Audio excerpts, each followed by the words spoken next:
I was recently told by one guy I was covering Alien Covenant a while back because people enjoyed it and I just wanted views. You cracked the code, brother. YouTube is based off if your channel provides value and people actually want to watch the topics that they're interested in. Anyways, obvious reasons why we are both here aside, if humanity is ever to leave this rock and branch out amongst the stars, then we're going to have to come to terms with some very real limiting factors that exist on this planet, which will most certainly exist out there. Much like how when the Europeans came over to the east coast of the United States and started dropping in large swaths due to the environment, we could probably expect something very similar to happen during our first colonization efforts. There could be many issues: disease, desyncing of the circadian rhythm, hostile fauna and flora, a plethora of events that could just take us out. And it seems in the event of Alien Romulus, this is no different. As humanity has branched out and established these colonies, the company Weyland Yutani is just straight up like engaging in indentured servitude, but also given the location the colony resides, the sun never comes out, and this obviously would have some pretty bad downstream effects on the immunological function of humans, which has led to novel after novel disease to spring up and begin infecting everyone. With only about 2,800 people in the colony, it's already a slum due to how densely packed in everyone is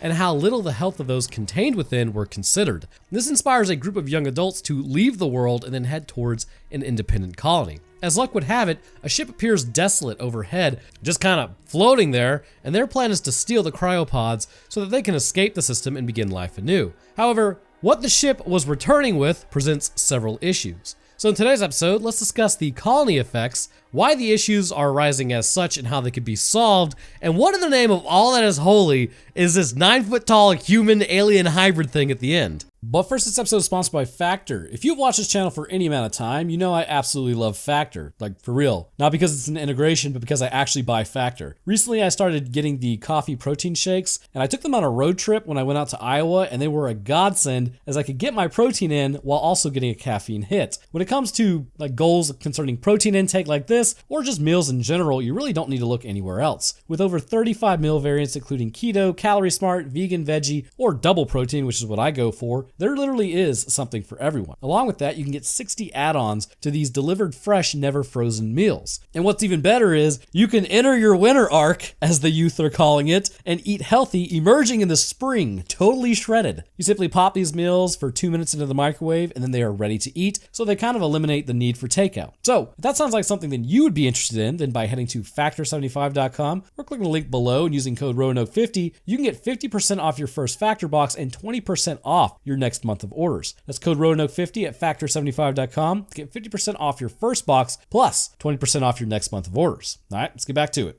But as always, I want to thank you guys for watching. Without you, I'm totally boned. Come check out my gaming channel, Roanoke Games. Kind of playing A Quiet Place over there right now. Yes, I am still finishing Silent Hill, so don't worry about that. Also, come check out the Discord where we watch movies, and then they end up here. Links for both in the description. We kick off our story with space. Drifting through, a ship is flying, approaching the wreckage of the Nostromo. The ship's intelligence then wakes up the crew as they approach the wreckage. Moving in closer, an organic pod is just sort of vibing out as it's captured, and the return protocol is initiated. So here's how it works. It goes Prometheus, Alien Covenant, Alien Romulus, and then Aliens. So now we have ascertained that knowledge that we totally needed to know. Sectioning off the pod, they begin cutting it open with lasers. Pulling off the top, they then bring a section of it deeper into the ship, leaving behind the mold of the alien that was actually inside of that pod. Surely this won't be a problem. I mean, it hasn't been a problem for any crew thus far. No need to have stringent containment procedures either. That would be crazy. Meanwhile, over on some planet, a woman watches a sunrise.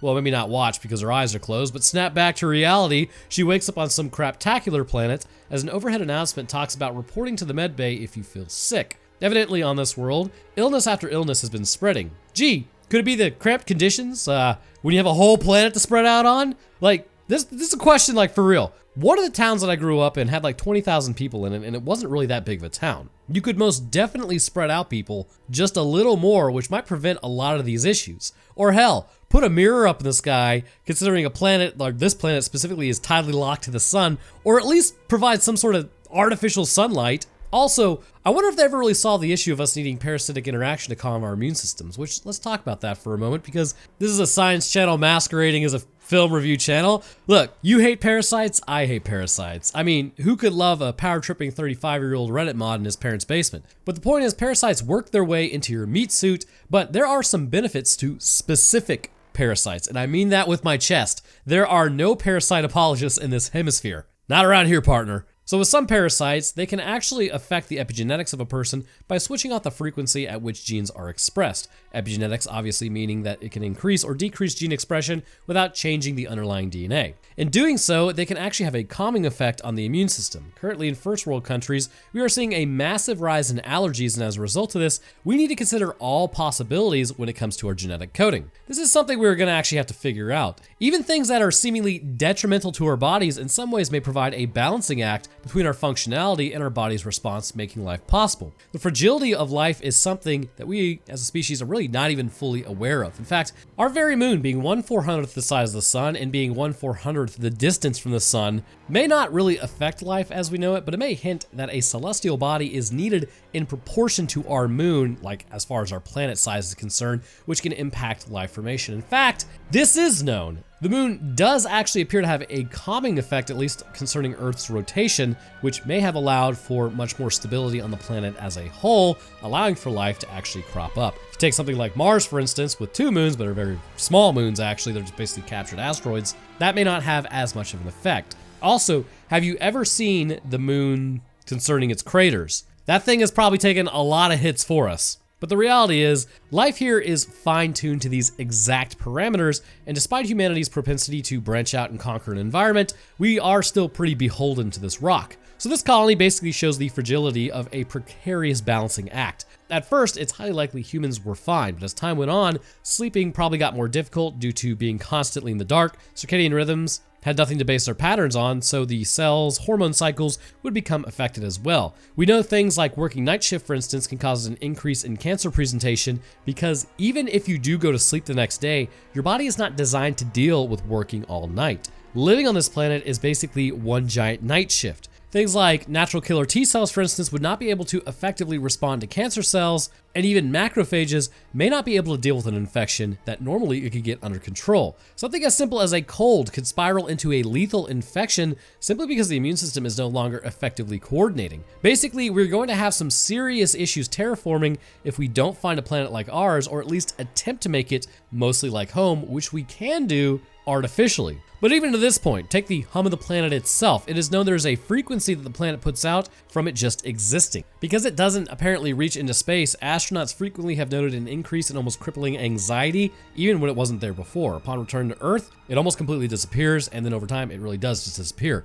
This vibration that Earth puts out that we can't really hear, we just more or less feel it, actually may help our bodies regulate. And I'm not talking about grounding techniques where you go walk in the grass with just your feet. I'm talking like actual vibrational frequency, basically because the planet's magma is actually flowing underneath our feet at all time. All this is to say, we have to work out for ourselves if we can actually colonize a planet or not. So as she eats breakfast, her mandroid then talks about how a claustrophobic astronaut just needed space. Ha! He keeps launching these one-liners, which are pretty baller. A dude named Mr. Finch then calls as they then head into the streets of California. If only we could get California 65 light years away from Earth. So this is Jackson Star Mining Company. There are only about 2,781 people here, and how crappy does this look? Brother, that is like not a lot of people. This colony should have been planned out way better. Also, they never get any daylight all year as mentioned, which consider the following, because we do need daylight to regulate our sleep cycles and along with that produce, vitamin D to functionally run the immune system.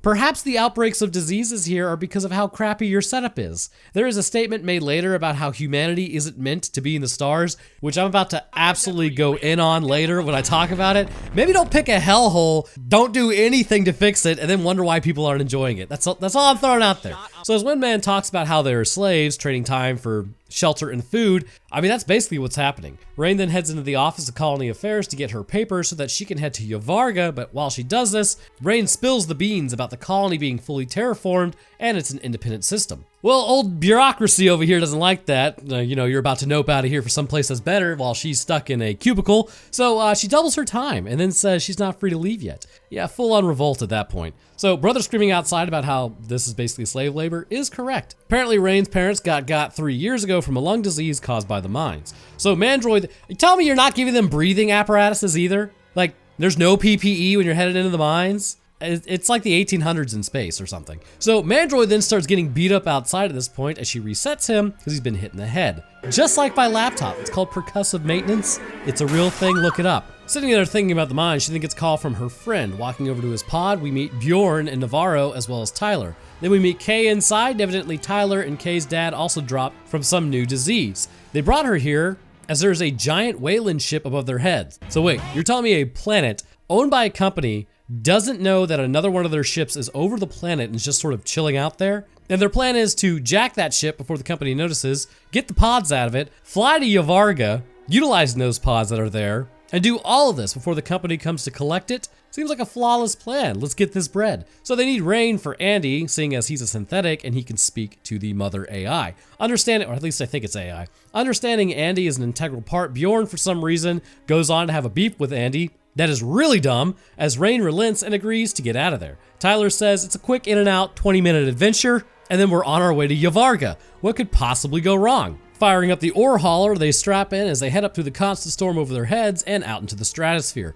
Hardcore Bjorn over here smokes a cigarette in one puff, which, if you didn't know, Garrett is actually short for cigarette, as then they exit the storm and fly above. Wow, what a crappy planet. The planet is also tidally locked with the sun, which we've talked about, which means one side is always getting light and one side is always night. And that would produce some absolutely wild storms, given that the planet does have water, apparently. One side is constantly heated, evaporates water, and then it flies to the backside of the planet, cooling and being constant thunderstorms. Andy says he can't wait to see sunsets with Rain on Yavarga, as everyone looks a little pensive at that statement. I'm sure that's not going to be a problem. Flying to the ship, they realize this thing is not actually a ship. It's an outpost in a decaying orbit. And I mean, an outpost is just a big ship, right? I mean, the thing did have to fly here, so they have 36 hours before the station crashes into the planet's rings. Rain asks if Andy wants to do this, as he has one directive though, and that's to do what's best for Rain. Attaching the ship, Tyler and Bjorn talk about their balls for a while, which if you aren't doing that with your bro, what do you really do with your life? After the conclusion of that conversation, they seal the doors and then test the temperature.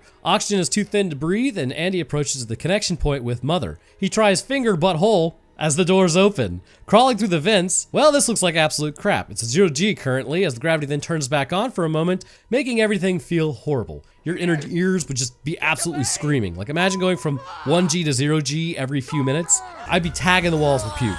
So throwing a flare into a room that they don't know the gas composition of, very smart, they come floating in. Absolutely knowing the gravity turns back on at random, Bjorn the brainlet over here chooses to stay far above the ground and just sort of hangs out for a while. The gravity then turns back on, sending him crashing into the ground onto his spine 2 floors below. Smart. Well, there's an old saying, if you're gonna be dumb, you better be tough. Andy then gets the gravity turned back on permanently and then the air flowing once again. Approaching the pods, they have roughly 3 years of fuel in the pods, but it takes 9 to get to Yavarga. Tyler finds a cryo depot nearby so that they can get more fuel as the pods go back down, so apparently they can be stored outside of the outpost, which is a bit odd. So Bjorn then squares up on Andy because apparently his mommy dearest was in a mine and a synthetic had to make a call on sealing up a gas leak. 3 perish, but 12 survive.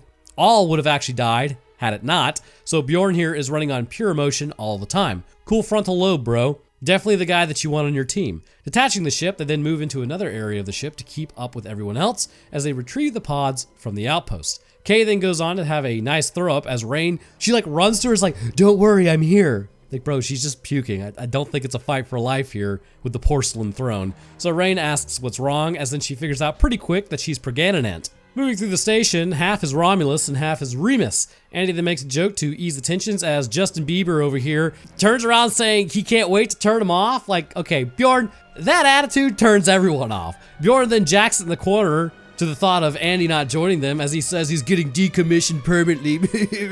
Like, Bjorn, shut up. Like, seriously. We'll get there. Anyways, Ray never told him that was part of the plan. And look, all I'm saying is it's perfectly acceptable to tell somebody to shut the hell up from time to time. This is one of those instances. So heading deeper into the shit, it doesn't matter if you're friends. Sometimes your friends need to be corrected. Like, it's ridiculous. Anywho, heading deeper into the ship, Bjorn then finds a cattle prod and says, "Oi, I bet I could fry a synthetic with this one in it." Because he's kind of got like, his name is Bjorn, but he's got like a British accent, I'm pretty sure, if I remember this correctly. So self-glazing over it, Andy then grabs him as he says, "Oh, I was just joking, bruv." Bjorn, you're just a huge puss. So Andy grabbed him to prevent him from falling, which he should just let him fall. See, this is what's stupid, right? This is like completely separate from Bjorn, but we're known to bond with things that are social. Like, look at wolves and humans, look at Garrus and Shepard, look at depictions of humans with anything we're actually cool with. Bjorn obviously missed this point in brain development, and I get that the movie wants you to hate him, but I think it just kind of flies in the face of human sociability to the point that it's like, bro, really? I mean, I guess you're just gonna catch some hands over robots. So heading into the cryo chamber, they assumed the giant hole in the ground was just some sort of chemical spill and decided to never look up to see if the floor above it as well was destroyed. That was kind of dumb. Finding some fuel, they then go to the canisters as Bjorn's hand gets frostbite. Andy can't open the door as this is not some random room, and then they see the face huggers that were being experimented on. Navarro and Rain now make their way onto the scene to go find the guys as they have come across Monk looking a little worse for wear. Rain then goes on to get his credentials so that they can transfer them to Andy, and Andy ends up finding the face huggers as Tyler keeps trying to pull fuel. The temperature then starts rapidly increasing for some reason as Navarro finds an X-ray machine. Monk then wakes back up and grabs Rain as Navarro pulls out his GameCube disc. Handing it to Tyler, bro, let go of her arm. I mean, that door could like shut at any moment. They then install the new chip into Andy's head as the face huggers enter the water. Feeling one pass, Tyler then looks around but sees absolutely nothing, deciding, never mind. Bjorn then gets knocked down as an attack is then launched on him, but they're able to keep the things off their faces. Tyler almost got, but Bjorn then shocks it, knocking out Tyler. You guys should have just jumped onto some machinery and shocked the water. Tyler almost gets got, and Andy then wakes up, grabbing the face hugger as they get out of there. Andy then opens the door as the parasites give chase, with Navarro taking one to the face. Andy then says the parasite is feeding her oxygen and keeping her alive. Now, you may be wondering what there is, like, why that's the point of it doing that, and then again, maybe you're not. But since these movies have been around for almost half a century at this point, I know, crazy, right? I've actually, like, covered plenty of other Alien movies, and I've kind of gone into, like, a different aspect with each one. And these guys are no different, I believe. I've done that prior. So definitely go check out one of those, or maybe even all of them. But I didn't want to just like double dip and just talk about the same thing over again. So Andy has a British accent now, which can't be good. The update has kind of gotten to repairing his body, as evidently all synthetics have this ability. It just needs to be programmed into them. Odd. Waking Monk up from his slumber, they then hand him the aux cord and he starts playing straight up trash. And look, I get his name is Rook, but in reality, it's Monk. Andy then informs him that his mission has failed, as then he tells him to run. And oh god, look at that CGI face. Pretty horrific. Monk then goes on to tell them that the parasite is implanting in her the genetic coding of her own demise. They then look up and spot the alien with the holes on the ground. Like, why didn't they look at this earlier? Like, if there's a hole in the ground, I'm probably gonna look up too, right? So 170 days ago, they found the alien. Predictably, it woke up at some point and then laid parasitoids, which then led to the crew being hunted. During one of the fights, they lit the thing up like the 4th of July, but it breached the hull, causing a depressurization event, and the entire crew was lost. Seeing as this is about to happen again, they then try to save Navarro to get this thing off of her neck. They decide they're going to try to freeze it. The tail is then removed by the nitrogen as it lets go. Pulling it off, a long tube comes out of Navarro's lungs, and let me tell you something, that must taste awesome, as then they yeet it onto the corner near the floor. They say, oh, she's okay, but I mean, you're not really basing any of that information on anything exactly, as Monk says, well, it's about 60-40 odds that the creature didn't already finish the job. Monk then grabs Andy's hand, saying that humans take too long to arrive at logical conclusions and that he needs to intervene. Andy goes to stop them from leaving as Bjorn then shocks Andy, and then running off like the true hero that he is, Rain stays behind to reset Andy. Andy then takes off after the group, stopping the door from being sealed but is denied entry into the ship itself. Kay is passed out for some reason as Andy clears the airlock with the ship taking off. Rain then tells Tyler that Andy is trying to kill Navarro. You keeping up with all these names? And they tell Andy to open the door. Dropping the keys in the door, Navarro then starts having heart palpitations. Too much cod liver oil. Which actually, no, for real though. I have no idea why this is a real thing because conventional information spouts off the opposite. But for, like, you know, most, I suppose it's true. But if you've ever taken fish oil or like krill oil,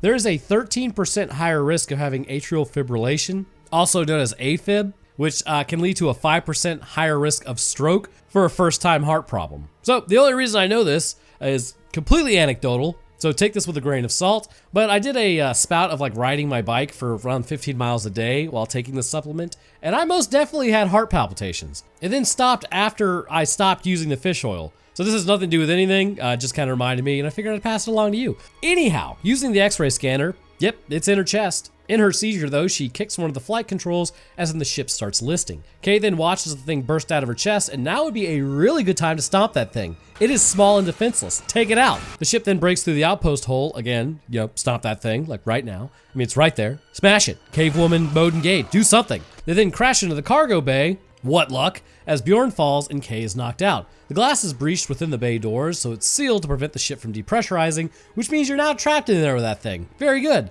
Well, at least you guys have 35 figures to figure out how to... Never mind, it's changed to 47 minutes as the outpost has shifted a few degrees. Oops. So Monk then checks the integrity of the soup experiment, which is still good to go. Approaching the door, the parasitoids have infested the entire area. Andy noped out of there to go talk to Monk, as Andy says he has one directive, and that's to do what's best for the company. Oh, fake out. It's his new directive. So as he's there to finish the mission, Andy then approaches the door as Tyler says, "What situation are we in?" Like a huge dork, because Andy said it. He's there. He's like, "I'm here to fix the situation." He's like, "What situation?" Like, bro, are you serious right now? Take a look around you. Like, even if you don't know he's referencing the mission he's on to get the alien into the company as well as the black goo, you could probably assume by rubbing those two brain cells together, the mission might be to extricate yourself from this craptacular event. I mean, anybody would assume this. So they devise a plan, raise the temperature in the room to body temperature so that the parasitoids cannot see them, but they can also still hear them, so that's kind of a problem. Meanwhile, Kay is woken back up from her slumber and sees Navarro is gone. Getting up, the hallway temp is now equal to the body's temp.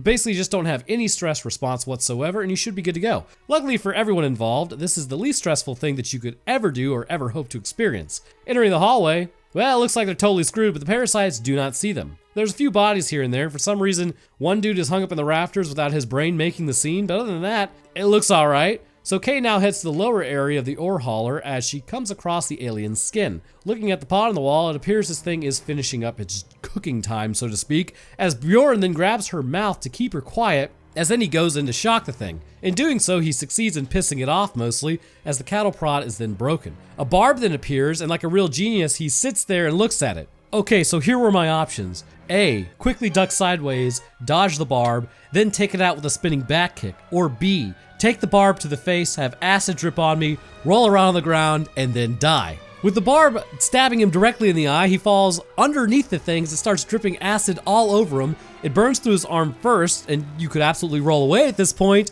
to get out from underneath it, but oh, he waits too long. Gotta be quicker than that. And now Cleveland steamers his chest, creating a blood explosion, or blood splosion. Should have gone with A. Also, for your own safety, don't look up what I just said. As Bjorn has met his end, he died the way he lived, like a complete idiot. The alien now begins exiting out of the pod. Kay tries to go and get out, but she can't get the door open. She calls out to Tyler, who's literally, he has the conversation from Shaun of the Dead where Shaun and Ed are arguing in front of the Winchester, alerting like all the zombies. So this alerts all the parasitoids of their presence. As the alien emerges, Kay manages to find the key, runs out, and then trips and falls. Tyler then starts sweating as the face huggers know that he's now there, as they begin noping out of there. Andy closes the door just before the creatures get out. As Andy said, I calculated the timing perfectly. I mean, honestly, man, I don't know. Most of the crew has been really annoying. So heading down the manual escalator, as I like to call them, stairs, Kay is then awoken by the sprinkler system going off for some reason. Crawling underneath the walkway, the creature then lands right above her, but doesn't appear to know that she's there, and then it just sort of like crawls off. In the distance, it crawls away, dragging two bodies with it. As Kay keeps walking, she then spots the door to exit out of the garage. Heading over, she then gets access denied as Tyler sees her. Andy goes to open the door, but the alien is already there. He says it takes 4 seconds for the door to open and then to close, well, 2 seconds each. So the alien is waiting on the door to open so it can get them all, using Kay as bait. Rain then tells her to run as Kay gets her head smacked against the door and then dragged off. Rain then smacks Andy because she's upset, as Tyler says he needs to open the door so that he can go get her. Rain then asks what Andy's prime directive is, as he says it's to do what's best for the company. She says that she needs to remove the GameCube disc from his head, as he says, well, that won't benefit the company. Okay, so this has been pure movie up to this point, and I swear we are actually getting to some science here soon. I'm not trying to be a movie review channel, but literally nothing really is happening that I haven't explained prior, and again, I'm not trying to double dip. So Andy says they can get out of there, and then he will return to Jackson, and they can go to Yavarga. Everyone wins. Entering the research area, they then find the black goo, as Monk tells them how this goo will actually help the human body become the perfect organism. It will accelerate our evolution so that we can colonize the stars. Right now, I mean, it is one tragedy after another, new diseases, mind fumes, TV remotes being hidden, you know, real sick stuff. The rat that it was actually used on, it was able to repair its broken body, and then Andy goes to exit as the alien is waiting for them outside. So with the rat's body being repaired, I mean, it seems pretty good, right? This is why you should always follow your experiments to their conclusions and not just the initial first promising signs. So feasibly, what sort of parameters will humanity face, and is Monk's plan actually solid? Well, to a degree, I mean, he technically isn't lying. Well, I mean, he's lying, but in actuality, I mean, the company will sell the corrected goo to people who can actually pay, creating 2 new classes of humans. But the reality of evolution is it does take a really long time, and even then, it's not really assured. It's apparent at this point humanity is struggling with the growing pains associated with the colonization effort, and as mentioned, much like when the Europeans came over to North America, disease, famine, and plenty of other issues were fairly abound. And I mean, that was on the same planet. Take that, and even with our technology increase, we are still going to be dealing with issues that are astronomically more difficult. But what I find odd, however, is how little everything is planned for. Breaking down our biochemistry and hormone cycle to its most basic level, it's essentially based on sunlight and darkness for the most part. Something that would be so easily replicated. More so on a planet tidally locked to a sun that it's almost criminal that it isn't kind of adjusted for. Blue light is integral to the functioning of our bodies, so much so that with technology that we have now, we see it affects our ability to sleep.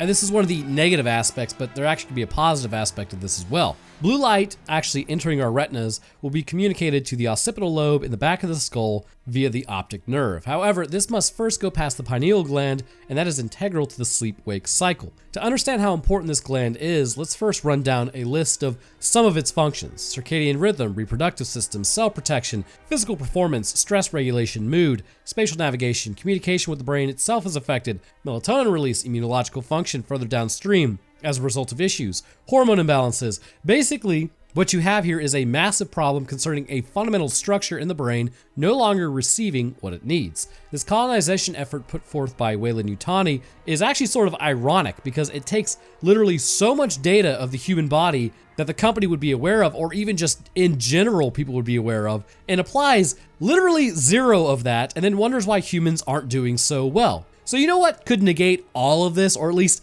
a solid percentage of this? You don't have to invest potentially trillions into a alien black goo substance that rapidly accelerates human evolution on a metabolic scale that may or may not work, which they are basically referencing that humanity isn't destined for the stars because of this. You know how to fix this? You install blue lights overhead. Literally, that is it. These blue lights are coupled with the orange or red lights for the evenings, but 12 hours of blue lights beginning at what we know is like 6 a.m. on Earth. Take your pick as to which time zone. And then, hey, maybe you can even simulate seasons by having these lights stay on a little longer during the summer and then shorter during the winter. Like, you could have increments of like, oh, it's going to increase by 1 minute and 13 seconds a day until it gets to the natural, I guess, zenith point of the year when the sun is out the longest. And then during the winter, you just shorten it. This blue light would be almost indistinguishable from sunlight to your cells, which in turn would allow you to correct a massive amount of problems on colonies,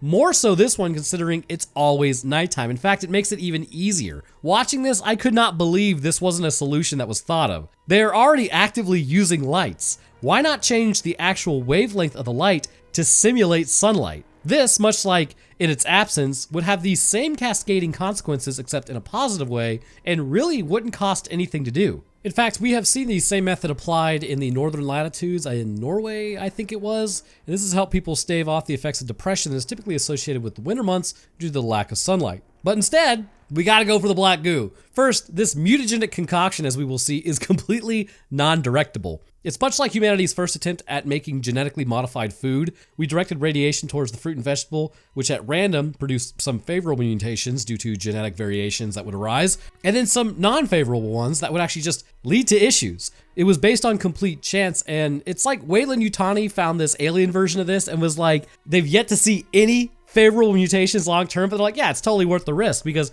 it affects genetics. You could probably, gene insertion is a much better prospect than this crap. I'm just saying, any spacefaring company of the future who wants to hire me, my going rate is $3 million. I will design a colony for you where this doesn't happen.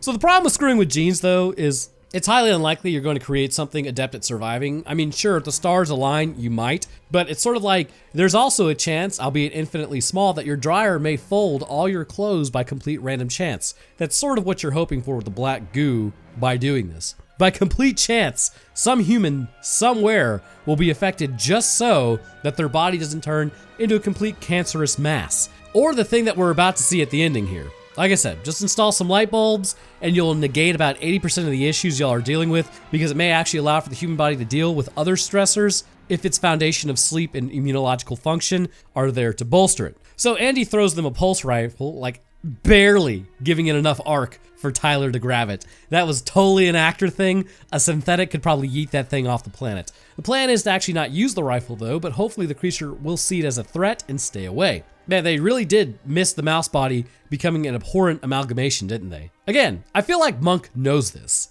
It's been a while since I watched the original Alien, but this is like real data and real issues. So it's clear to black goo that they have researched and concocted, to a degree, enhances cellular mitosis. The mouse was crushed, its limbs and spine were broken, but upon receiving the black goo, the cells would then be reanimated back to life, and the body would be repaired based on the original genetic structure's information. Now, this does highlight something interesting that could actually be usable. Could it be possible that this form of black goo is good? To a degree, it does actually help, but the problem is it persisting in the system. It's clear the mouse was altered and then came back after life-ending injuries. And this is the desired outcome, as always, with beating death. However, as the black goo persisted in the system, it seems to me it continued to have non-desirable effects. You can almost see similar effects to the Hox genes. And I swear, if someone says Hock-Tua genes again, I'll do absolutely nothing because I'm just some random former scientist on the internet. Anyhow, taking the Hox genes, when they are running at full expression mode,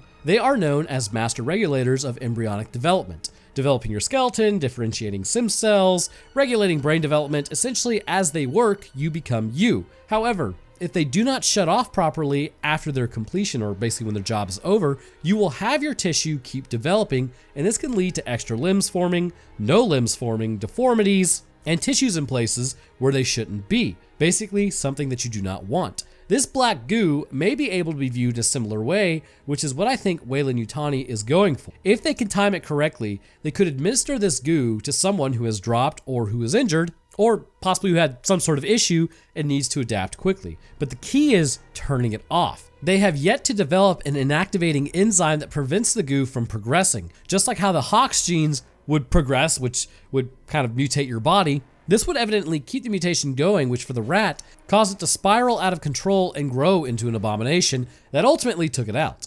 So now they have 20 minutes to vacate the premises. Entering the hallway, they find the alien nest as Andy freezes up. Getting a good look at it, well, this seems meaty, then turn to go elsewhere as Tyler then hears Kay in the distance. He takes off to go find her as the whole research team is glued to the walls. Finding her, she's injured but still alive. She wasn't implanted with the parasite because apparently she's lost too much blood. Andy then hands Tyler the black goo, but not so sure that's really the move. Brain says they need to take her to the cryopod, which will give her enough time. It is now the aliens realize that they are there because of the amount of noise that they have made as they began their approach. One of the aliens then goes after Rain as Andy gets yeeted, and then Tyler gets stabbed for intervening. Looking over, a bunch of aliens attack as he gets his frontal lobe pierced through the ocular cavity. Retreating to the elevator, Rain manages to get the door shut before the parasites can get in, leaving just her and Kay. Realizing she left Andy behind, she stops the elevator, telling Kay to go put herself in cryostasis, and the autopilot will fly her back to the colony. Jumping on the ladder, she then heads down to go get Andy. Kay, concerned about her offspring, takes the 25% genome risk and injects herself with black goo. Rain then heads back into the hallway, seeing Tyler is Niagara falling down the hole, as Rain then tries to take the module out of Andy. She shuts down Andy and removes it, and then starts him back up. So they now have 10 minutes to get out of there. Andy returns with a normal accent, meaning he's no longer evil. Imagine waking up and having to do a British accent every day. F's in the chat for England. My boy Hidden Xperia down bad. The aliens are also completely aware of their presence once more. Monk then tells Rain that she is wasting her time and he will not let them leave. Kay now heads towards the pilot's area as Monk tells her to press the button so he can control the flight. Rain and Andy kind of sit there waiting for the aliens to take him out as he tells a joke about zero gravity. This gives her an idea as she turns off the gravity generator, which thank God that was just in this random hallway, and then she starts lighting them up. In doing so, she takes out quite a few, which causes the rest to start to retreat. Now the issue is there is just a bunch of floating acid everywhere that they have to navigate in 0G. Crawling through, for some reason she lets go of the railing rather than just ducking, and then she heads towards another acid cloud, but is able to shoot it to avoid it. Also, the gravity is about to turn back on. Heading to the elevator, it won't work without the gravity. Kinda seems like a bit of a flaw, right? So the plan is to fly up as Rain then gets grabbed by an alien through the bars, but she fires into it, but that allows the acid to melt the grate. As she's flying towards the sky, gravity then turns back on as she falls, but gets grabbed by an alien. What a Chad. Unfortunately, the other aliens she killed earlier had their blood finally break through the hole as it decompresses everything. Andy then drops the elevator, destroying the aliens as one survives. He then jumps and grabs the rifle as he falls and takes out the alien, forgetting his line for a moment, as the problem is totally solved. Wait, why isn't it breaking through the elevator concerning the blood? Okay, so the ship now has made contact with the rings. As they go to take off Romulus, it starts full on crashing into the rings, completely shredding it, which I gotta tell you is pretty sick. Putting Kay in a pod, they head down to the planet as Monk then talks about how proud the company is. Rain then turns off the autopilot as Monk requests Andy reconnect them now. Rain denies his petition as Monk also gets shredded by the rings. Giving Andy the aux cord, she then tells him his new directive is to do what's best for both of them. Adding fuel to the cryopod, Kay's vitals then start going out as she's full term. Giving birth to this thing, stomp it out immediately. You know it is not natural. Rain then rips the umbilical cord as she runs with it before dropping it due to its acid. It then opens up as she runs to get the nitrogen, but she sees the Offspring's face. The ship now stops its autopilot, waking up Andy, as Rain then heads to the ore area to find the creature and freeze it. Finding the egg sac, well, it's totally gone. She begins following the footprints as they get larger and larger with each step, indicating rapid growth. With it hanging out above her, it's already full grown. Andy then heads to the cryopod and finds Kay's not doing so hot. She's leaking mucus and black goo as the creature has now arrived. Good God, what is that? Appearing half human, half engineer, half xenomorph, it literally is three halves. It then slices Andy as Kay screams. It approaches her as Rain then climbs the ladder. It starts sniffing Kay and its tongue comes out like a xenomorph mouth. And then Andy is kind of down for the count as she finds it drinking what's left of Kay's blood. As it then stands, God, this thing is unsettling. She then freezes it as its tail starts going absolutely haywire. Trying to pull Andy, the cloud of nitrogen starts expanding, which you are not supposed to be breathing that in. So she starts slowly suffocating as she gets on her suit just in time as the creature then breaks into the room. Realizing that's an issue, she attaches herself to the cabling and descends into the ore pit to release it by baiting the creature in. Releasing 3 of the levers, then watches as she stands there waiting for it. Realizing it's behind her, she elects to not do anything as then she is yeeted. So now that we have seen this thing, first off, absolutely horrific. Second off, let's discuss its morphology real quick, as this will shed light on what the black goo is currently doing and why it straight up looks like an engineer. So you know where we got to begin with this thing. Starting with the feet themselves are plantigrade in structuring, but based on the footprints we see, this also does appear confirmed. And we don't really see it that many times, but I think at one point I may have seen it on the balls of its feet, but it's supposed to be walking basically flat-footed like humans do. The feet, however, around the lower tarsal bone,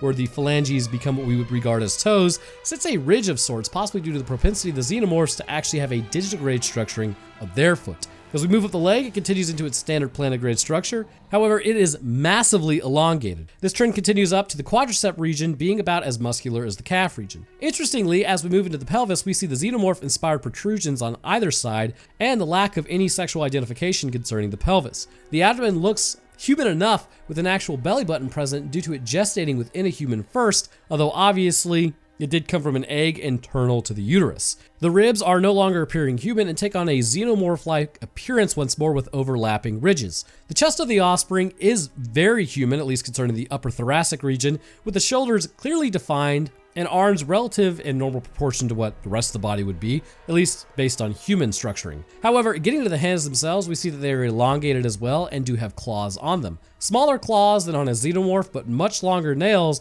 than what a human would have. Now, I didn't really get to see the hands that much, but it does appear as though they have the same amount of fingers as the actual xenomorph rather than humans do, which interestingly, humans are actually the dominant gene in us. We're supposed to have 6 fingers rather than 5. 5 is actually the recessive gene. The neck is longer than what would be usual to a human, not taking into account that this is a human basketball player. But when we get to its head, we see several interesting things which tells us about our own genetic coding. As we know with Prometheus, human DNA is continued engineered DNA. What is interesting, however, is that with this new concoction, the human aspect of the Offspring appears to revert back to engineer instead of human. The eyes are jet black and the skin on the body is milky white like the engineers. However, the teeth themselves appear human, but take on the sheen of a xenomorph. The Offspring is completely bald at this point, but overall the physical appearance changes by the minute. The Offspring also possesses a secondary mouth, much like the Xenomorph, but it is clearly way less rigid. Instead, it's just kind of like a tongue, so it's muscular and possesses a few teeth at the end. This appears to be for the purpose of draining a body of fluids rather than the breaking through of a skull or like any other type of, osseous protection.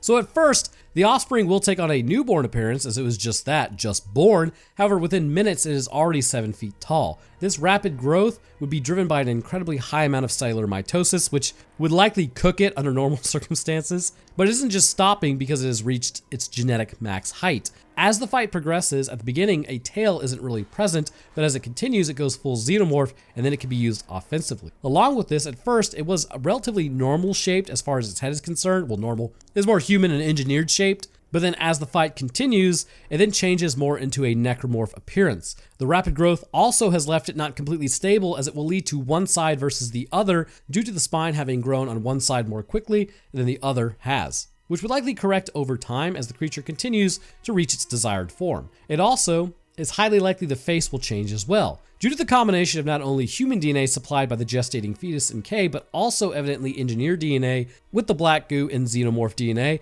This creature is essentially 3 genomes fighting for supremacy. And because of this, it is at first going to appear human, given that it was the closest influence at the time frame. It seems that past this point, the engineered DNA and xenomorph DNA will fight it out for a while, developing the body rapidly until it's very likely xenomorph DNA would win out and alter the creature in a more dramatic way. So really, what this highlights is just a bunch more questions. Why does this creature appear to look like an engineer? Is it human genome default, or is this kind of just the black goo at work? Were xenomorphs an accidental byproduct of the black goo, or an established species separate to it? If that's the case, then why are they wrapped up in the black goo?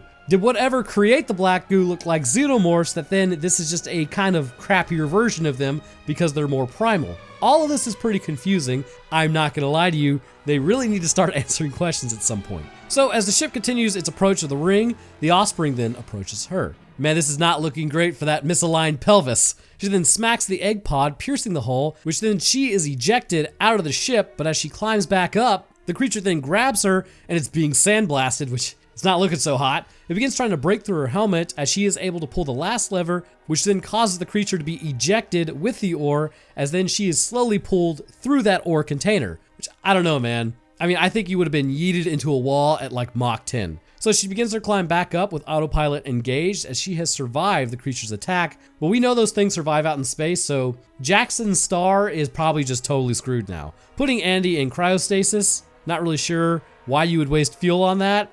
Okay. She then sets course for your Varga as she puts out a message as then she goes to sleep. And thus concludes Alien Romulus. But anyhow, what thank you guys for watching. If you enjoyed, leaving a like is always appreciated as it gets the video out there. And subscribing lets you know occasionally when I post. I'll drop my Twitter, Discord, Roanoke Games, and Roanoke Tales channel link, as well as my Patreon. Hey guys, so my new merchandise is finally launching for Halloween, like this shirt right here, which is pretty sweet, and a coffee mug, of course. And then also this shirt. Wow, would you look at that? Amazing. Also, that's me squatting with a coffee cup and a shirt. And then that is Professor Furface, and I have hoodies. So if you would like to support the channel, check out RoanokeMerch.com. But speaking of patrons, I'd like to thank mine real quick. First, huge thank you to our astrophysicist, Death Dancer, and Feather. Thank you guys. Next, I'd like to thank our scientists, Eris, Dakota23, Invictus Echo, Lucian Dragon, Metric System, and Virix Hellstrom. Thank you guys as well. And the rest of my patrons, I do appreciate y'all. Your help goes a long way towards keeping everything running smoothly, so absolute ballers. But all right, that's gonna do it for me. I hope everyone enjoyed, and we'll see y'all in the next one.